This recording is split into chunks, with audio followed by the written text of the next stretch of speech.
I've just returned home from the border. The Sisters of St. Joseph always sponsor Mother's Day down at the Mexicali border, and I live an hour and 40 minutes from door to door from the shelter that's right inside of Mexicali, Mexico. I guess my first feeling about walking into that shelter looks like an old Motel 6 that's been abandoned was what is going on here? They told me to bring red licorice, from Costco, the big container.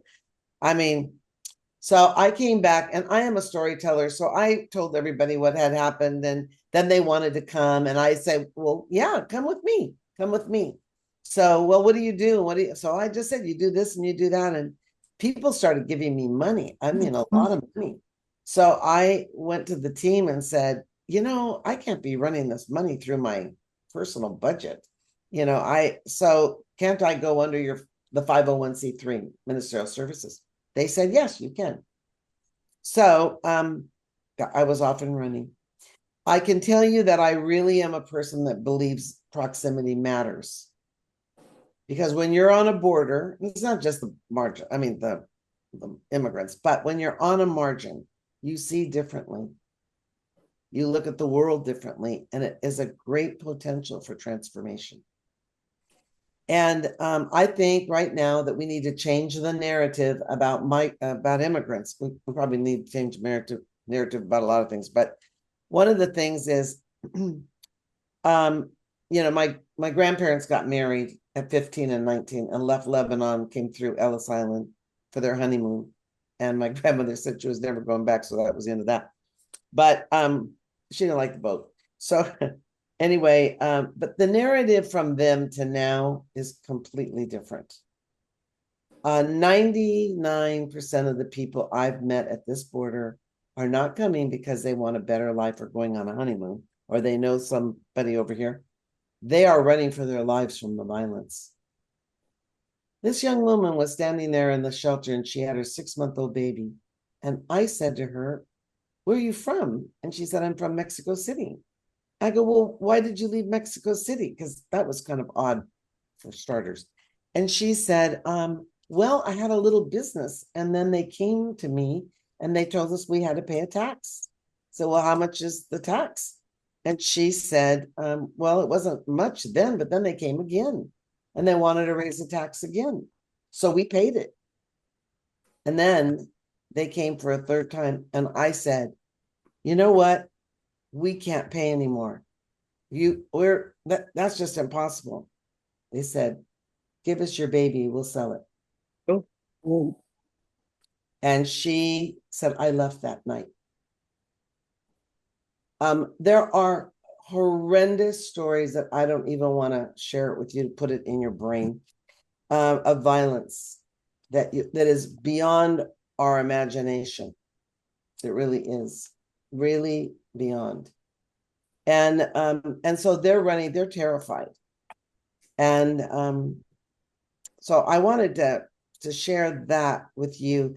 I do believe that the one way we can promote love of God and neighbor without distinction is to throw the net wide. We have to get out of our own circle. We're a subculture ourselves, sisters, but we need to throw it wide to invite others in. That's why our high school joins us. The Franciscans that are here in town came yesterday. The Sisters of St. Joseph of Orange and the Sisters of St. Joseph of Rondelet were there, and our partners and associates. And then I think there were like 20 of us, and they invited a lot of people from around our area. But I want to tell you that, I know compassion is defined as, well, it can be defined as a tender response to another's distress. But also there's a matter of self-care here. And so I was asked about that at a talk I gave recently. And I said, the grounding of my spiritual journey is the gift you have received, give as gift. And I lean into the charism, our gifts are given for a world standing in need. And I know that when you give, you receive in greater abundance. So I know all that. But after January 20th, I have to tell you, honestly, that I got really distressed. I mean, migrants are on the news every single night.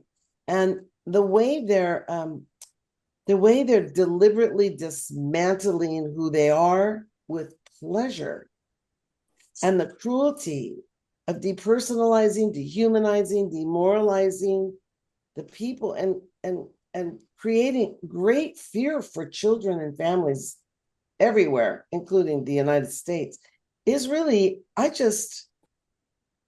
was really in a terrible way. And how are we going to move forward here? How am I not going to be mad every morning when I wake up and turn on that television?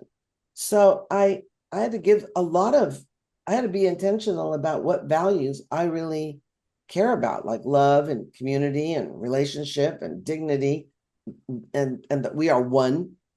Um, I had to embody that love of God and neighbor without distinction. And that meant I needed to focus on building community and pull people, if I could, out of isolation, and not be isolated myself, and not fall into that trap.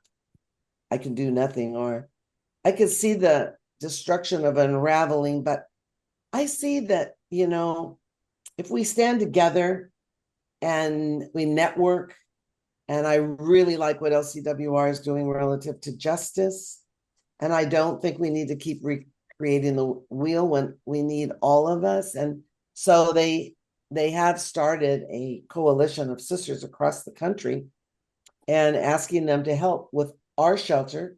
I mean, I don't own the shelter. I just work, working there. I mean, helping there.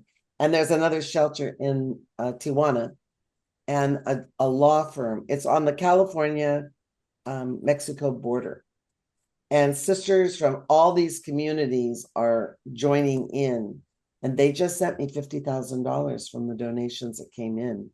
So it's really been great, because it has to be bigger. That we might start something, but it needs to grow. So I like to hang out with the edge walkers and the midwives and the weavers of life. And I like to have conversations at the tables. And I think there's two doors.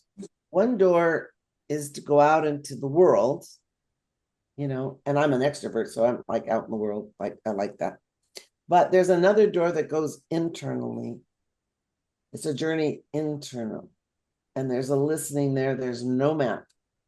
And it's really trying to take that quiet to be led. So don't get ahead of grace. Because, how can I get ahead of grace? I don't even know what's going to happen with the border or anything like that. And I felt like this many times because I worked in prisons for 40 years with kids and then adults, maximum security prisons. I told my 4 brothers, growing up with them has made it completely easy for me to work in maximum security prisons for men. I feel totally prepared. But I don't want the temptation of running away from the burden of knowing how bad it is. I want to be able to face it, open my eyes to the injustices, face the human beings. Like yesterday, all those grandmothers that were really elders and so poor, coming up to get their gift, which we gave everybody $60. And it was really, it's beautiful and profound. But I think the greatness of a community is most accurately measured by the compassionate action of its members. And I attended, that's my last thing to tell you. I guess it was, a month ago, I guess, there was a gathering with Cardinal McElroy. And he was the newest cardinal, and he was being assigned to Washington, D.C. Is that right, Eileen? Yeah, he's in Washington now. And he was having a prayer gathering at the cathedral downtown, and then they were going to walk to the federal building. And I'm over here 2 hours from there, but I said to myself, I have got to go to this. I have to go. And so I went, and they had the sisters sat in the front with the priest who came late, so they didn't get any seats.